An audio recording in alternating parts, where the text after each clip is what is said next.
दोस्तों, लाइफ में हमें स्मार्ट होना चाहिए, ये अच्छी बात है। पर ओवर स्मार्ट बहुत गलत बात है ना। पर लाइफ में कभी ना कभी हम किसी ना किसी के आगे हम थोड़े से ओवर स्मार्ट हो ही जाते हैं, क्योंकि हम उसको जज करते हैं उसके कपड़ों पे, उसके फिजिकल अपीयरेंस पे, उसके बैकग्राउंड से, उसके ड्रेसिंग सेंस से, और हम अपने आप को ओवर स्मार्ट समझ के उसको कुछ ऐसा बोलते हैं। और जब पलट के जब वो इंसान हमें कुछ ऐसा बोलता है जिससे हमें शर्मिंदगी महसूस होती है, तब हमें दुख होता है। तो आज की मेरी जो कहानी है वो इसी सिचुएशन पर आधारित है। तो चलिए सुनते हैं कहानी। एक बार एक आदमी नदी किनारे बैठ के एक पेड़ के नीचे अपना टेबल लगा के काम कर रहा होता है। वो सॉफ्टवेयर इंजीनियर होता है, तो वो अपने प्रोग्राम्स बनाता है और उनको सेल करता है।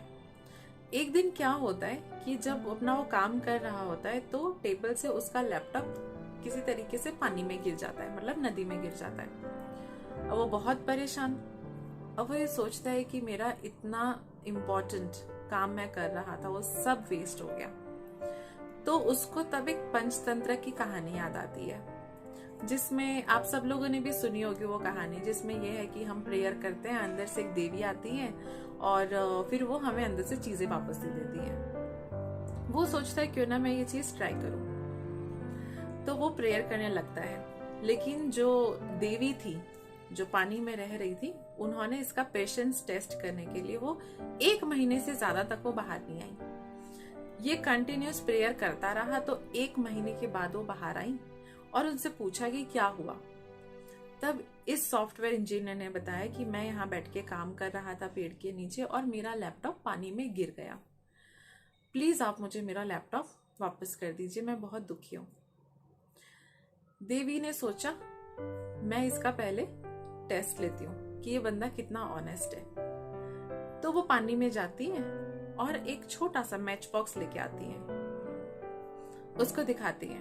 सॉफ्टवेयर इंजीनियर बोलता है ये मेरा नहीं है।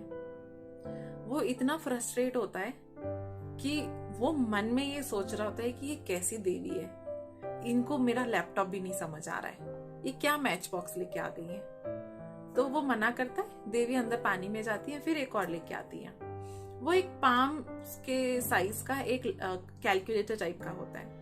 तो वो उसे पूछती है कि क्या ये वाला लैपटॉप है तुम्हारा। वो बंदा कहता है नहीं। उसके अंदर बहुत गुस्सा आ चुका होता है तब तक कि ये कैसी ये देवी है, इनको पता ही नहीं है, ये तो इनको तो नॉलेज ही नहीं है। देवी वापस जाती है पानी में, फिर वो इसका ओरिजिनल वाला लैपटॉप लेके आती है। उसको पूछती है कि क्या ये तुम्हारा लैपटॉप है। ये सॉफ्टवेयर इंजीनियर बड़ी थकान और उसके सहारे एक आह भरता है और कहता है जी हाँ, यही मेरा लैपटॉप है, अब प्लीज मुझे दे दो।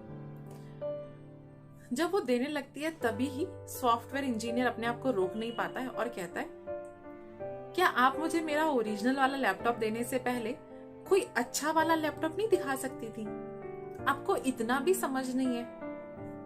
देवी को चढ़ा गुस्सा।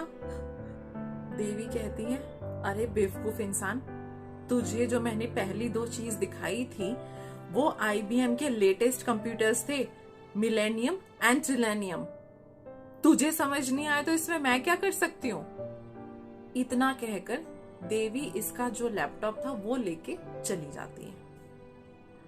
तो दोस्तों, देखा आपने इस सॉफ्टवेयर इंजीनियर का ओवर स्मार्टनेस उसको कितना भारी पड़ा।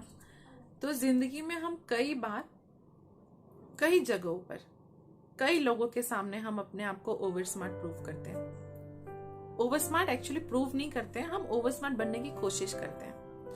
लेकिन हम ये नहीं जानते होते कि सामने वाला हमसे कितना आगे है, उसे कितना ज्यादा नॉलेज है हमसे। हम यही सोचते हैं कि हमारे पास सब कुछ है, हमें सब आता है ना। तो इसी का नतीजा होता है कि जब सामने वाला आपको पलट के जवाब देता है तो हमें उस चीज का बहुत बुरा लगता है। तो दोस्तों, आशा करती हूँ आपको मेरी ये कहानी पसंद आई होगी। अगर आपको कहानी पसंद आई तो प्लीज मेरे चैनल को लाइक, शेयर एंड सब्सक्राइब करना ना भूलें। मैं जल्द ही वापस आऊंगी एक नई और इंटरेस्टिंग स्टोरी के साथ। तब तक के लिए जय हिंद।